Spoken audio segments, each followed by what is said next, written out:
Mic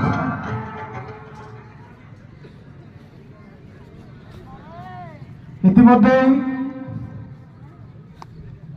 চারটি দলের খেলোয়াড় ও আমাদের আজকের এই শুভ উদ্বোধনী অনুষ্ঠানের মাননীয় অতিথিগণ আমাদের পিচের কাছাকাছি পৌঁছে গেছেন।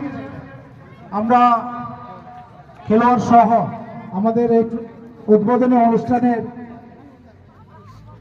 অতিথিগণদের আমরা সাদর আমন্ত্রণ, সাদর গ্রহণ করব, রিসেপশন করব গোলাপ ফুল দিয়ে।